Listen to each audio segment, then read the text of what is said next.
Hi, and welcome to Zoba's Corner. Today I'm going to be talking a little bit about the newest book from Bishop T.D Jakes, and that is Disruptive Thinking.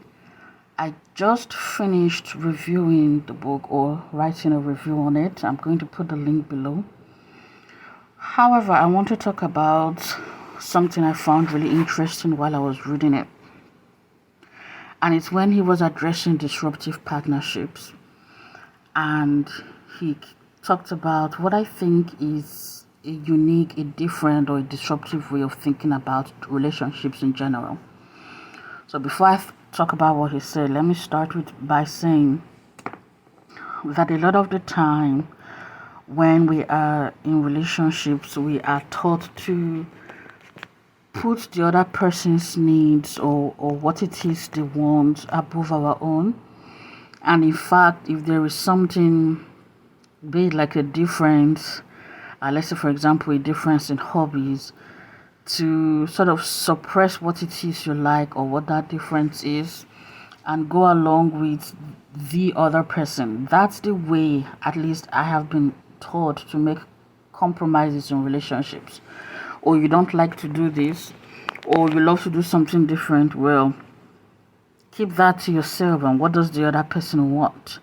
And that's how you build a compromise. Well, in his book, in the chapter for disruptive partnerships, Bishop T.D Jakes talks about he and his wife, how they are different. For example, she's an introvert, he's an extrovert. He uses an example of when they want to write. She loves a serene space, she's got candles going, while he loves music and maybe even the TV on and sort of the noise that presents. So that is how they are different. And he mentions that early in their marriage, one of the mishaps that occurred was they had identified the areas where they are different, and they were both trying to give each other what they needed. So for example, the bishop would be trying to get his wife involved in his, whatever it is he likes to do, and she would be doing the same. So let me see how he phrased it. This is on, what page is this? 53. He says, one of our biggest early mishaps was giving each other what we need, rather than understanding the other person and what they need. So eventually what they learned to do was, this is what the other person needs. So he would say, this is what my wife needs. How do I make sure she gets what she needs while I also get what I need, and vice versa? So he goes on further to talk about when they go on vacation. Another way they differ is he loves to go out and explore and see the sights and visit places, while for her, vacation is kind of sleeping in, staying indoors, getting some rest.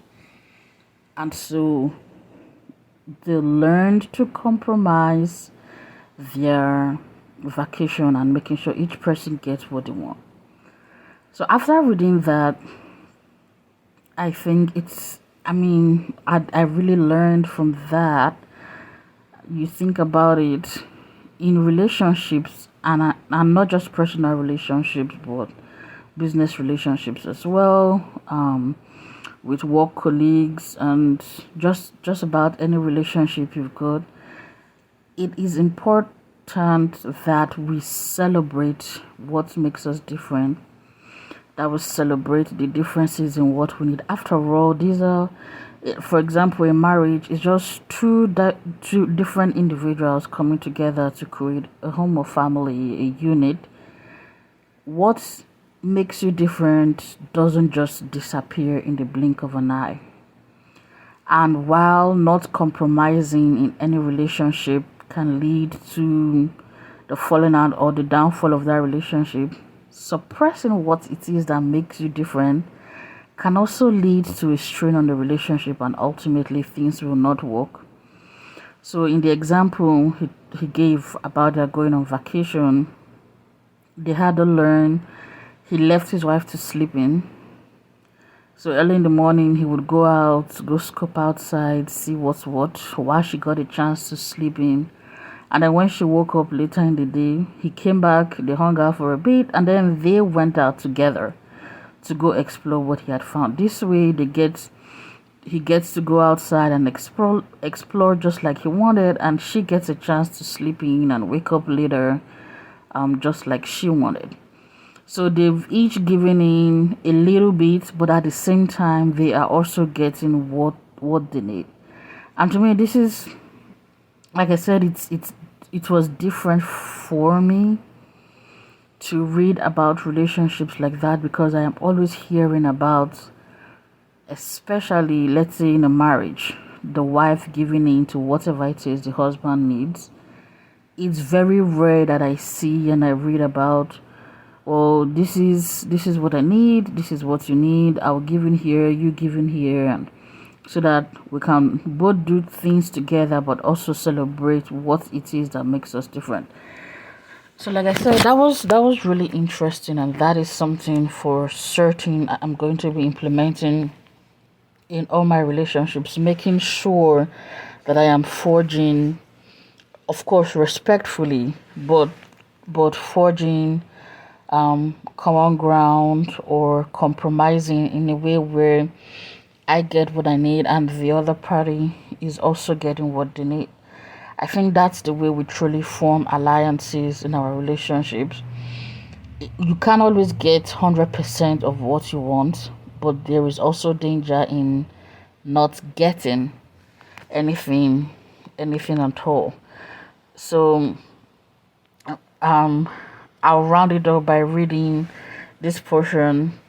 I think this is we're on page 55 of his book. Bring a large wrecking ball to old norms and listen for the crumbling of what may have nostalgic significance. It can only happen when both entities have a great allegiance to what's possible and a willingness to disrupt what was to get there. So it's kind of, to me, it's kind of like what I just said. You can't get 100%. You can't say this is what my normal is, and the other person cannot say, well, this is the norm for me. Both of you need to, both parties need to be willing to shake up what is the norm for them. But at the same time, you also don't want to abandon what it is for you. Creating an alliance, or a common space of common ground, or compromising, is going to end up forming something that's new and something that's different, but each person needs to be willing to give. But at the same time, you also don't want to lose yourself. So it's one of the many things I learned while reading the book. The book is interesting. It's a little bit wordy, but every single page has a gem, has a nugget in it.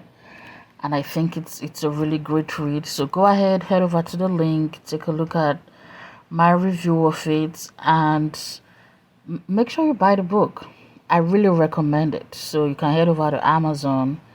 And I love hard copies for books, so I've got me a physical copy, but by whatever way, when you get a chance to read the book, and I'm really looking forward to hearing what it is you have to say about it. So head on over, leave a comment on your thoughts about the book. Talk to you later, and remain blessed.